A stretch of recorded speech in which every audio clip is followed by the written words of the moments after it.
우리 옆 사람 같이 한번 축복하십시다. 우리 손을 한번 악수하면서 손을 잡아주면서 잡을 수 있는 사람들은 잡아주면서 당신을 축복합니다. 당신을 사랑합니다. 축복이라고 하는 것은 이제 복을 빌어준다는 말이잖아요. 그래서 당신을 축복합니다라는 말은 내가 당신을 위해서 복을 빌어줍니다. 하나님께서 우리에게 복을 주시는 방법이 여러 가지가 있겠지만 성경을 볼 것 같으면 여러분, 믿음의 사람들이 서로 복을 빌어줄 때, 믿음의 사람들이 서로 축복할 때 하나님이 그때 복을 부어주시는 경우가 참 많았습니다. 그래서 신자들은 만났을 때 뭘 할 줄 알아야 될까요? 축복할 줄 알아야 돼요. 다시 한번 이제 설명까지 들었으니 더 진실되고 더 힘있게 더 따뜻한 마음으로 더 사랑하는 마음으로 해줄 수 있겠죠? 옆 사람 보면서 당신을 축복합니다. 네, 항상 예배 때만 그러지 말고 항상. 이제 추석 연휴가 시작이 됩니다. 그래서 우리 교우들 중에서도 고향 교회를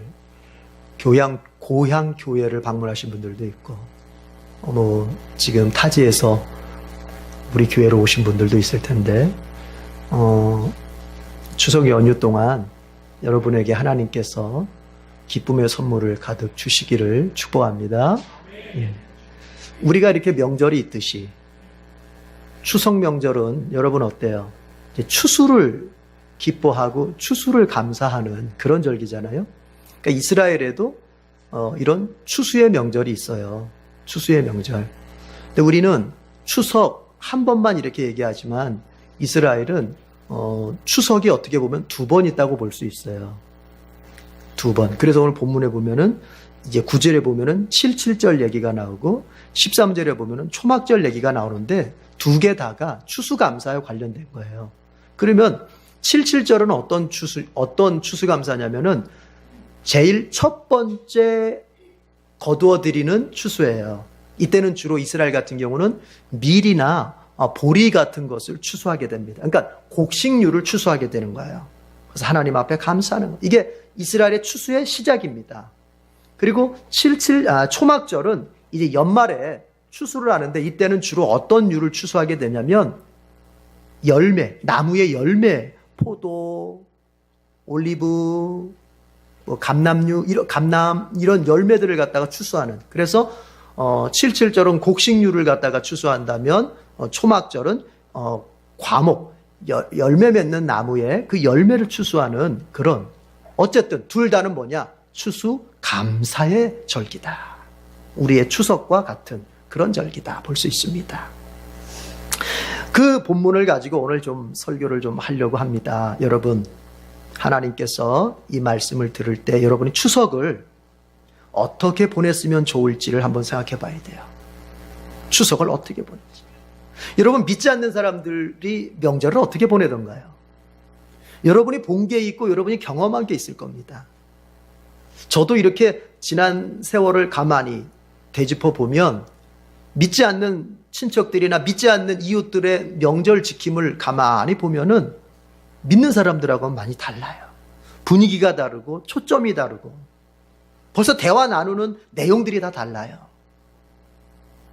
오늘 본문 속에서 우리가 추석 명절을 어떻게 보내야 할지 잘 생각해 볼 수 있기를 바라고, 이것은 2018년도 추석뿐만이 아니라 여러분이 이 땅에 계시는 동안 천국 가는 그날까지 맞이하게 될 추석도 그렇고 설도 그렇고 모든 명절을 이 원리 속에서 지켜야 돼요. 아시겠습니까? 오늘 그런 마음 관점으로 한번 보십시다.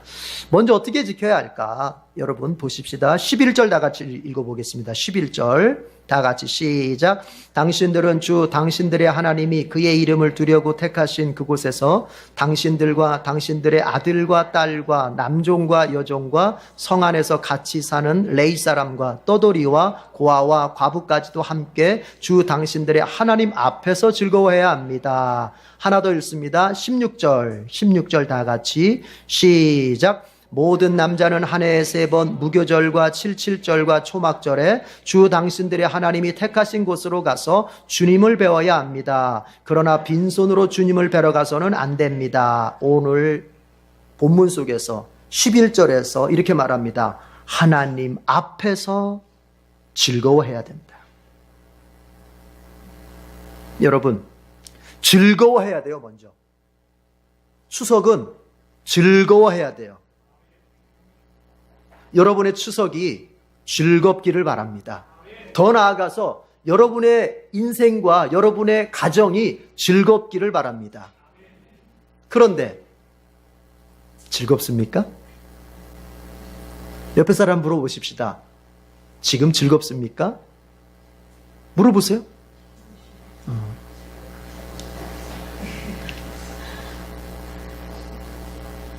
바울은 말했습니다. 항상 기뻐하라. 바꿔 말하면 오늘 본문에 있는 단어를 쓴다면 항상 즐거워하라. 여러분, 추석이 즐거워야 되는데 어떤 가정들은 보면은 추석이 즐겁지가 못해요. 왜 즐겁지가 못할까? 왜 즐겁지가 못할까? 먹을 것이 모자라서 즐겁지 못할까?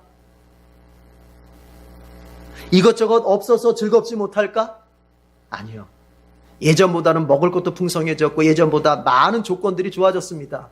그런데 왜 즐겁지 못할까? 대부분 가만히 보면요. 즐겁지 못한 명절에는 그 이유가 있는데 그 바탕을 그 원인을 가만히 살펴보면 따라합시다. 관계. 인간관계 때문에 그래요. 저 사람이 미워요. 미운 사람을 또 만나야 돼, 가서. 저 사람 부담스러워. 아니, 부담스러운 사람하고 한또 며칠을 또 같이 지내야 돼. 내지는 뭐 친척이 아니라도 가족 안에서라도 그 마음의 아픈 관계가 아직 회복이 되지 못했어. 상처난 마음이 아직 서로 화해하지 못했어.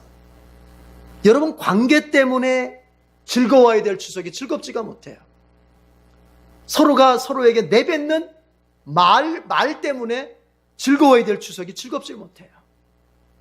아니, 옛날에는 왜 그랬는지 모르겠어요. 자, 이제 저도 아주 어렸을 때 보면 이제 뭐 추석 때 이제 어디 친척을 방문합니다. 그러면은 이러잖아요. 남자들은 별로 갖출 게 없잖아요. 그러니까 보통 보면은 남자들은 뭐 씻고 옷 입고 바로 나와서 기다리고 있습니다. 근데 여자분들은 어때요? 이것도 찍어 바르고 저것도 찍어 바르고 막 시간이 걸려요. 맞잖아요. 걸리잖아요. 그래요, 안 그래요? 그러면 이제 저희 집도 보니까 어렸을 때 뭐 죄송합니다. 좀 집안을 좀 망신을 시키겠습니다. 어쩔 수 없어. 우리 집 얘기해야지 남의 집 얘기하면 안 되잖아요. 그래서 아버지가 원래 또 성격이 급하세요. 밖에서 본인 혼자 다 해가지고 나가지고 이제 기다리고 계시는 거예요. 그러면 어때요? 어머니는 어때요? 자기 것도 챙겨야지, 애들 것도 챙겨야지. 바쁘잖아요. 그러면 이제 아버지가 한마디 합니다. 왜 이렇게 안 나와? 그러면 왜 이렇게 안 나와 할 때 그냥 우리 저기 어머니도 그냥 곧 나가 이러면 될 것 같은데 내가 뭐 때문에 바쁘다, 이것도 바쁘고 이것도 바쁘다, 왜 안 도와주면서 그런 말을 이러면 이제 이게 뭐가 되는 거예요? 출발부터가 이제 즐겁지가 않게 되는 거예요. 즐겁지가 않게 되는 거예요. 여러분, 관계가 아픈 이유는요 딱 하나예요. 내 입장에서만 이해하니까 그러는 거예요. 내 입장에서만 상대방을 자꾸 평가하는 거예요.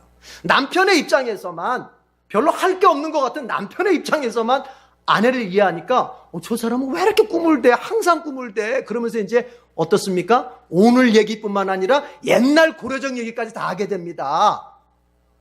그러면 늦는 얘기만 하는 게 아니라 나중에 뭐까지 갑니까? 너는 친정에서 그렇게 배웠냐? 여기까지 가면 이제 끝난 거예요. 이제 그건 끝난 거예요. 이제 돌이킬 수 없는 말을 한 거예요.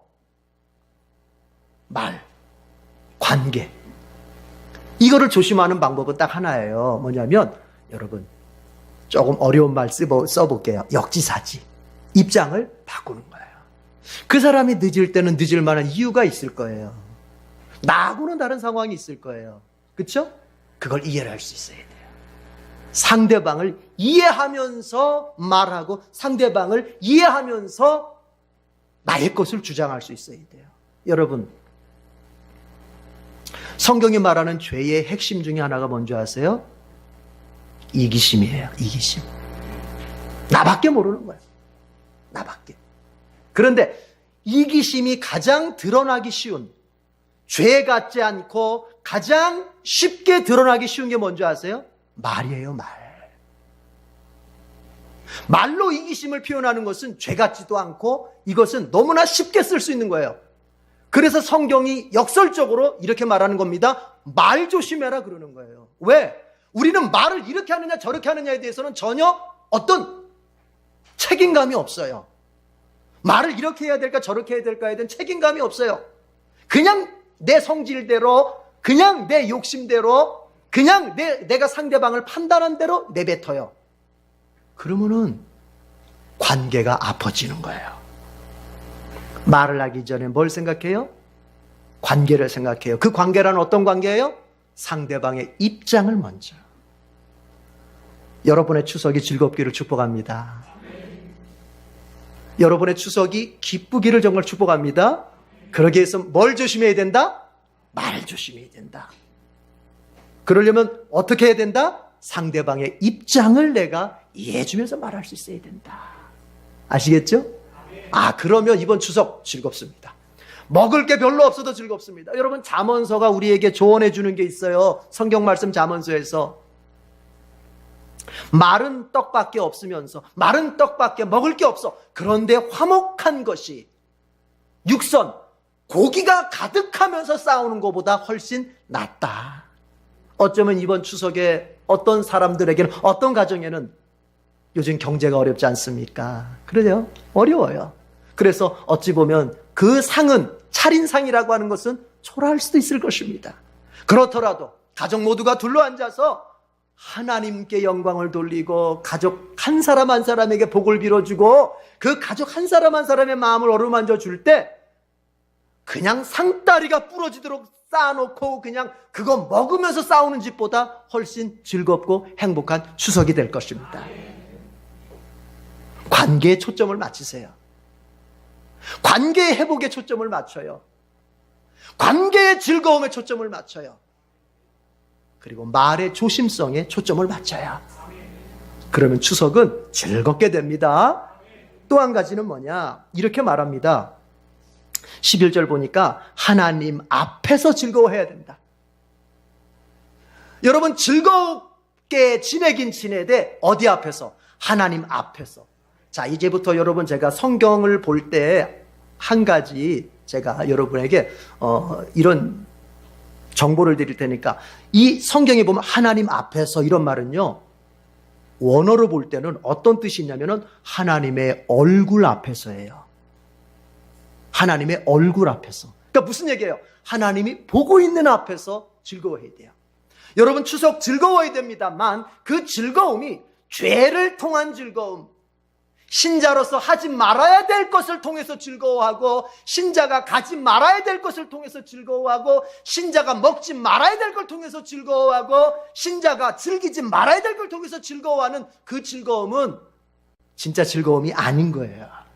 오늘 성경이 말합니다. 즐거워해라. 너희들의 명절 즐거워해라. 그러나 누구 앞에서? 하나님의 얼굴 앞에서. 하나님이 보시기에 즐거운 걸 가지고 즐거워하라는 것입니다. 한마디로 말하면 뭐예요? 신앙적으로 즐거워해야 돼요. 신앙적으로. 그 전에 보면요, 이게 믿지 않는 분들하고 같이 이렇게 추석 명절 같은 거, 명절을 지내다 보면 문화가 완전히 다르잖아요. 문화가. 그들은 예전에 보면 저희 친척들도 이제 교회를 그때 예수님을 안 믿고 교회를 안 다닐 때니까 가면요, 아침부터 술로 시작해서 저녁까지 술이에요. 그러면 여자들은 뭐 하느냐? 그냥 그 술상 차리다가 하루 가다가 술상 차리다가 하루가. 너무 끔찍해서 지금 생각해보면, 그때는 저도 아주 어릴 때라 그런 게 자연스러웠던 거예요. 교회는 어렸을 때도 다녔지만 어떤 성경 지식도 없고, 그러나 뭔가 불편하긴 한데, 영혼이 불편한 거죠. 영혼이 불편하긴 한데 그래도 문화가 늘 보았던 거니까. 그런데 그게 그랬어요. 왜? 할아버지부터 여기서 시작해서 삼촌들 그냥 아침에 눈 뜨면은 시작해서 전역하지. 그러다가 이제 서로 이제 시작은 항상 즐겁습니다. 즐겁게 하다가 너 옛날에 말이야. 이 한마디 나오면 끝난 거예요. 또 이제 그게. 너 옛날에 그러는 거 아니었어. 거기다 더해서 한마디 더 합니다. 인간이 그러면 못 써. 이만 나오면 이제 그거는 더 이상 볼 게 없어요. 그거는. 근데 그게 다 어디서 나오느냐? 이게 먹고 마시는 게 그렇더라고요. 여러분, 하나님 앞에서 하나님이 보실 때 하나님도 즐거워할 만하시겠는가? 하나님이 보실 때 하나님도 기뻐하실 만하겠는가? 이 질문 속에서 나도 즐겁게 추석을 보내야 돼요. 하나님과 함께. 따라합시다. 하나님과 함께 즐거워하는 추석. 그걸 지금 말하고 있습니다. 그리고 한 가지 더 첨언해 봅시다. 이렇게 말합니다. 하나님 앞에서 즐거워하는데 16절 보니까 이렇게 말했습니다. 빈손으로 가지 말아라. 주님 뵈러 갈 때 빈손으로 가지 말고 뭘 챙겨서 가라?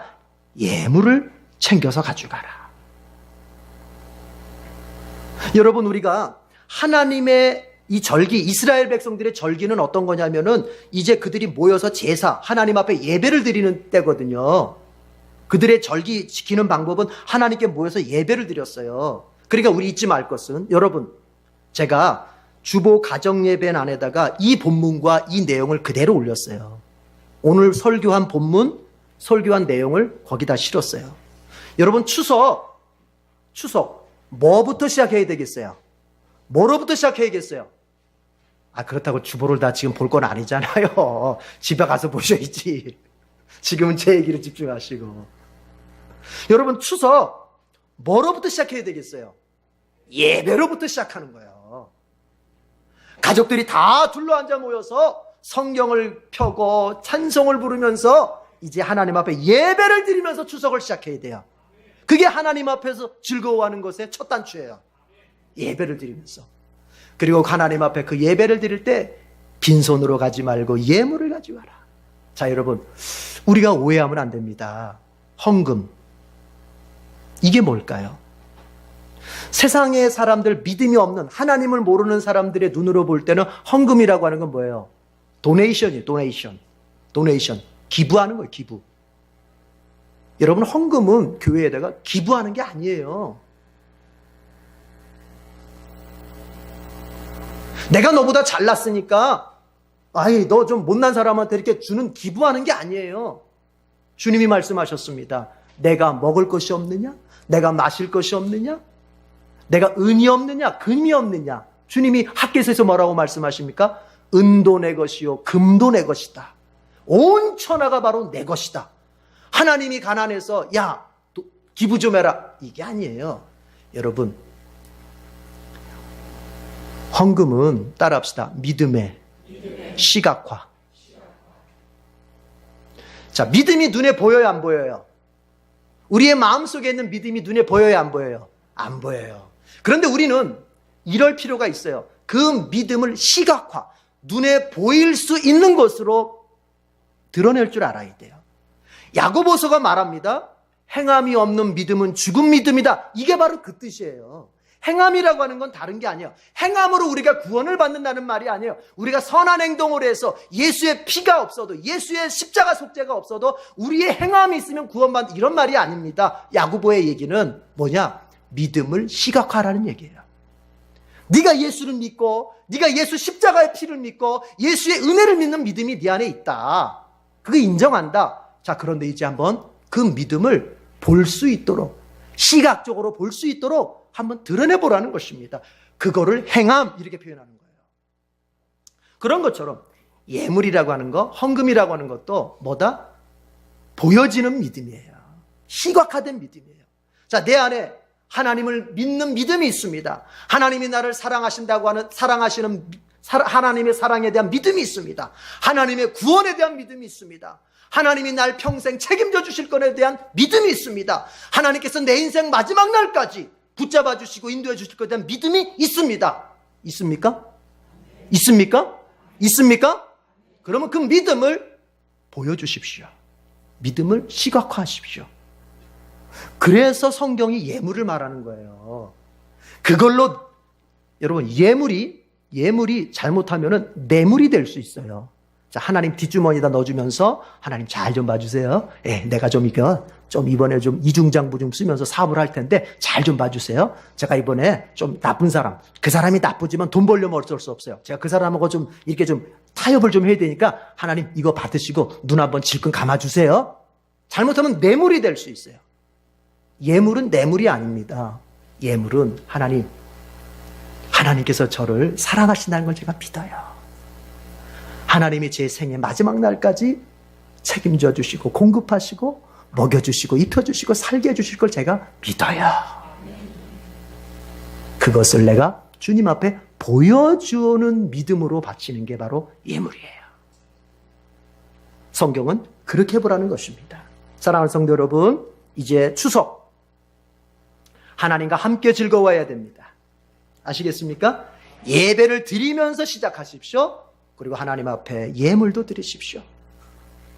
그리고 이제 만나서 지내는 동안 관계에 초점을 맞추고 말에 초점을 맞추십시오.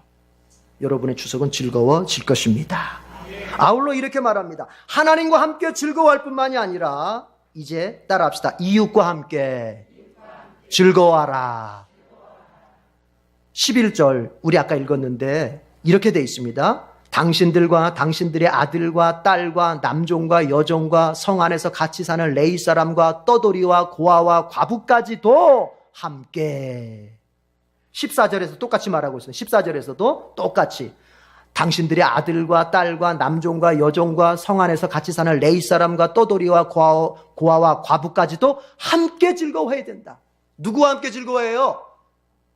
이웃들과 함께 즐거워하는 거예요. 자, 이쯤에서 제가 한번 이런 얘기 해볼게요. 우리는 자꾸 이웃 하면은 어떤 개념이 있냐면은, 옆집 사람.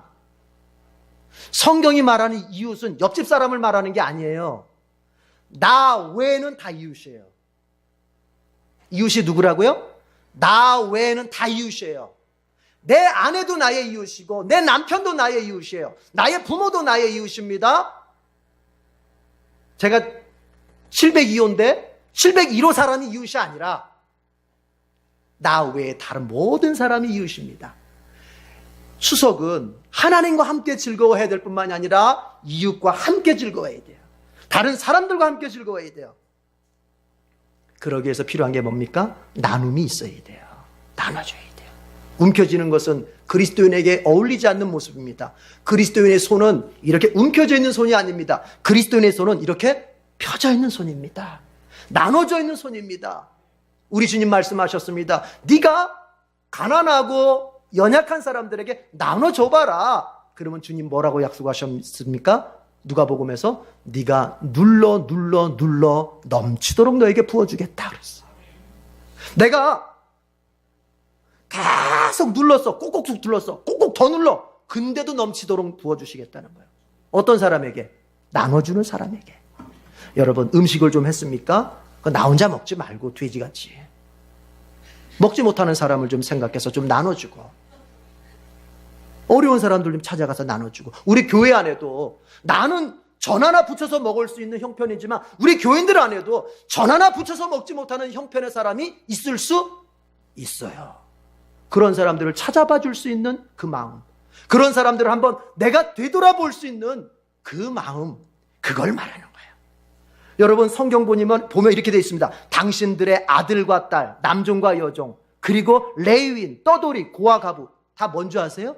이 시대의 고대 사회에서 이스라엘 이때 이 신명기 사회에서는 다 가난하고 약한 사람들이에요. 아니 아들과 딸이 무슨 약한 사람? 여러분 우리나라에서도요 자녀들이 대접받는 시기가 그렇게 오래되지 않았습니다. 소파 방정환 선생이 어린이날 제정하고 어린이 이렇게 부른 것도 얼마 되지 않아요. 그게 몇십 년 안 됐어요. 옛날 어린이라고 하는 것은, 자녀라고 하는 것은 그냥 자기 소유물이었어요. 지금도 중동지방 가만히 보세요. 중동지방 자녀가 자기 소유물이다 보니까 뭐 좀 말을 안다 그러면 어떻게 돼요? 집안에서 죽여버리는 이잖아요. 그래가지고 종종 뉴스에 나오지 않습니까? 자녀. 그리고 뭐예요? 또 레위 사람은요. 여러분 레위 사람 12지파 가운데서 12지파들이 다 땅을 배분받습니다. 이스라엘에 들어가서 땅을 다 배분받아요. 땅을 배분받지 못하는 지파가 레위지파예요.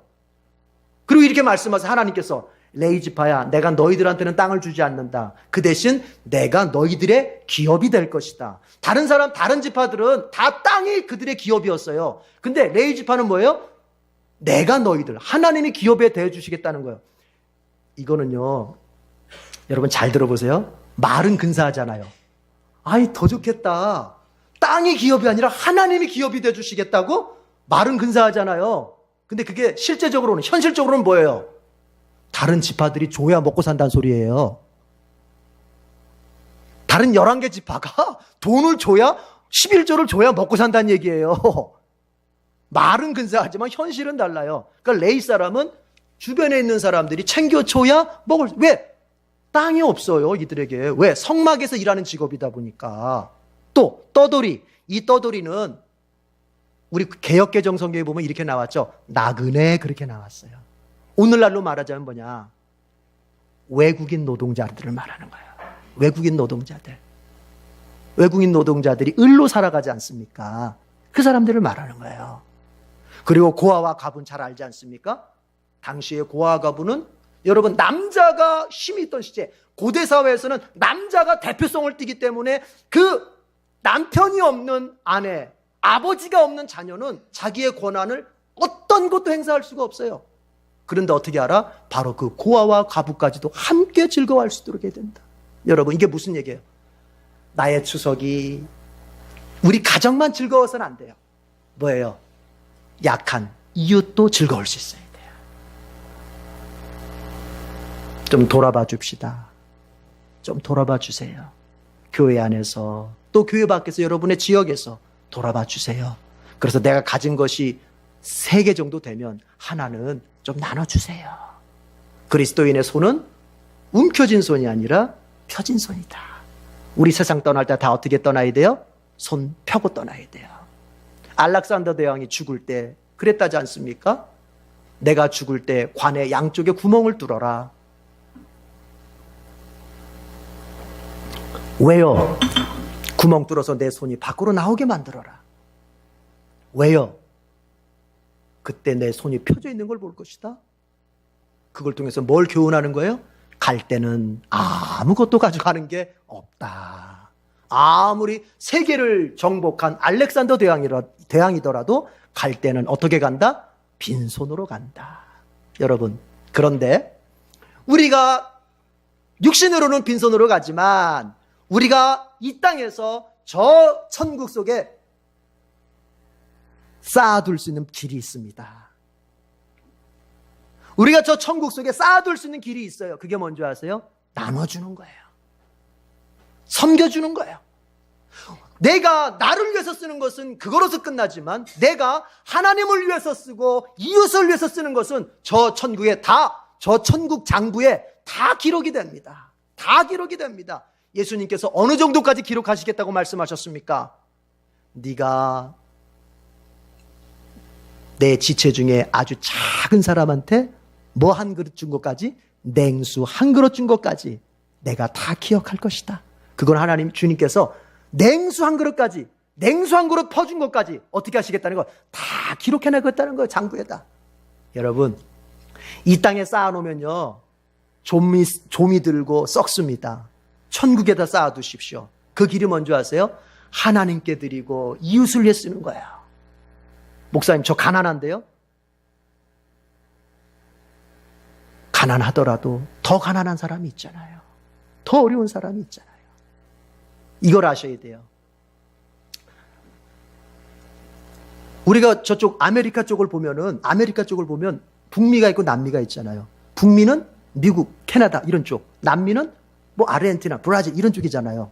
어디가, 죄송합니다, 이거 경제적으로만 얘기해서 좀 그런데 이해를 돕기 위해서요. 어디가 잘 살아요? 북미가 잘 살아요? 남미가 잘 살아요? 중미? 북미가 잘 살죠. 북미가. 그런데 보세요. 북미의 사람들은 뭘 찾으러 간 사람들이냐면 신앙을 찾아서 간 사람, 일종의, 알죠? 청교도들이에요.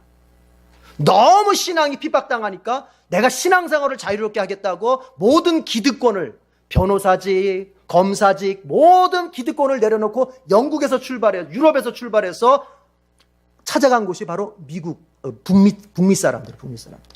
남미 사람들은 뭘 찾아서 간 줄 아세요? 황금. 그래서 영화도 있잖아요. 황금의 엘도라도. 이런 게, 그게 바로 남미. 황금을 찾아서 간 거예요. 아, 거기 가면 금이 많이 나. 부자가 될 수 있어. 그래서 유럽에서 청교도들은 북미로 갔을 때 유럽에서 한 팀은 남미를 향해서 금을 찾아서 남미로 오게 됩니다. 자, 왔습니다. 다 어려웠습니다. 다 가난했습니다. 초창기니까. 그러나 여러분 보세요. 믿음의 사람들, 청교도들은 가난했을 때 여러분 어떻게 한 줄 아세요? 우리 집, 내 거 이렇게 먼저 하지 않았습니다. 교회를 먼저 짓고 학교를 먼저 짓고 병원을 먼저 짓고 내 것이 아닌 공동의 것을 먼저 졌습니다. 미국은. 그랬을 때 그들은 더 지금 부유해지게 되는 거예요. 그러나 황금 찾으러 간 사람들은 어때요? 그쵸, 내 거. 서부 영화 같은 거 보세요. 금이 나오면 어때요? 같이 실컷 우리 같이 우리 잘하자 해놓고는 금이 딱 나오면 어떻게 돼요? 총으로 그냥 쏴 죽이고 챙겨가잖아요. 그게 현실이었어요. 그게 현실. 오직 내 거. 내가 살기 위해서 짓밟고 내가 살기 위해서 남의 있는 것마저도 뺏고 그랬을 때 여러분 잘 살게 되었나요? 아니잖아요. 하나님의 방법을 알아야 돼요. 하나님의 번영의 방법을 알아야 돼요. 하나님의 부유케 하는 방법을 알아야 돼요. 하나님이 부유케 하는 방법은 내가 가지고 움켜쥐는 것이 아니라 펴서 하나님께 드릴 거 하나님께 드리고 이웃을 위해서 쓸 때 하나님께서 부유케 하는 것입니다. 말합니다. 함께 즐거워하라. 여러분, 하나님과 함께 즐거워하고 그리고 다른 사람들, 이웃들과 함께 즐거워하십시오. 내 기쁨을 위해서 내 가족들을 희생하지 마십시오. 내 가족들의 기쁨을 위해서 내가 희생하십시오. 그겁니다. 나의 욕망을 충족하겠다고 내 가족들을 짓밟지 마십시오. 오히려 내 가족들이 기뻐하는 데에 내가 짓밟힘을 당하면 내 가족들이 기뻐할 수 있다면 내가 짓밟힘을 당하십시오. 이게 신자가 가는 길이에요. 그걸 말하는 거예요. 따라합시다. 하나님과 함께, 이웃과 함께. 마지막입니다. 이제 성경은 이렇게 말합니다. 10절의 말씀을 보십시오. 10절의 말씀 다 같이 시작. 그리고 주 당신들의 하나님이 당신들에게 주신 복을 따라 마음에서 우러나오는 예물을 가지고 와서 주 당신들의 하나님께 77절을 지키십시오. 15절도 봅시다. 15절 시작. 당신들은 주 당신들의 하나님이 택하신 곳에서 이랫동안 초막절을 지켜야 합니다. 당신들은 주 당신들의 하나님이 당신들의 모든 소출과 당신들이 손을 댄 모든 일에 복을 주셨기 때문에 즐거워하는 것입니다. 아멘. 왜 즐거워하느냐? 하나님이 복을 주셨기 때문에. 하나님이 이스라엘 백성들이 손댄 모든 일에 하나님이 복을 주셨다는 거예요. 중요한 게 있습니다.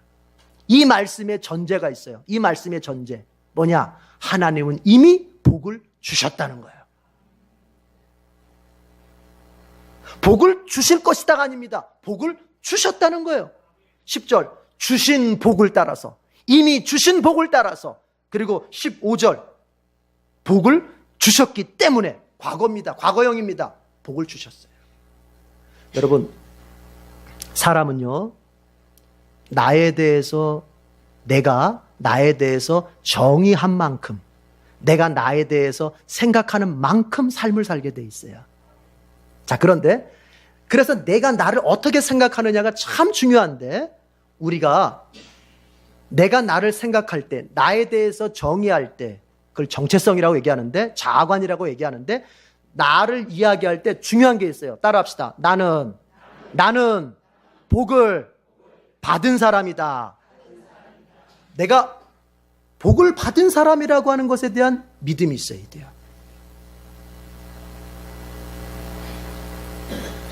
내가 복을 받은 사람이요, 받고 있는 사람이요, 앞으로도 복을 받으며 살 사람이라고 하는 것에 대한 믿음이 딱 서 있어야 돼요. 이게 있는 사람과 없는 사람의 차이는 정말 하늘과 땅의 차이입니다. 여러분, 우리가 인생의 어려움을 경험합니다. 인생의 아픔을 경험합니다. 그때에 나는 되는 일이 없는 인간, 나는 재수가 없는 인간, 나는 저주받은 인간, 이러면 그 사람은 그 어려움에서, 그 곤란에서, 그 환란에서 헤어나올 길이 없습니다. 더 짓밟히고 더 짓눌립니다. 그러나 비록 지금 어려움이 왔습니다. 지금 아픔이 내게 왔습니다. 너무 힘듭니다. 그러나 내 마음속에 나는 하나님께 복을 받은 사람이다. 나는 하나님께 복을 받고 있는 사람이다. 나는 앞으로 하나님께 복을 받을 사람이다.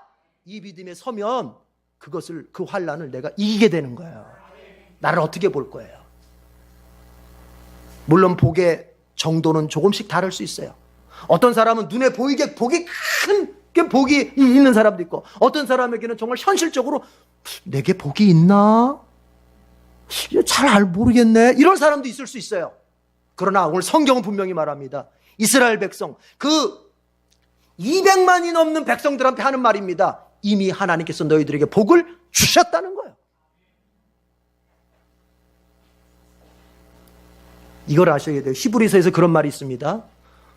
똑같은 말씀을 듣는데 어떤 사람한테는 그 말씀에 역사가 일어나고 어떤 사람한테는 그 말씀에 역사가 일어나지 않는 이유가 뭐예요? 라고 하는 질문에 대해서 바울이 이렇게 대답합니다. 그건 간단하다.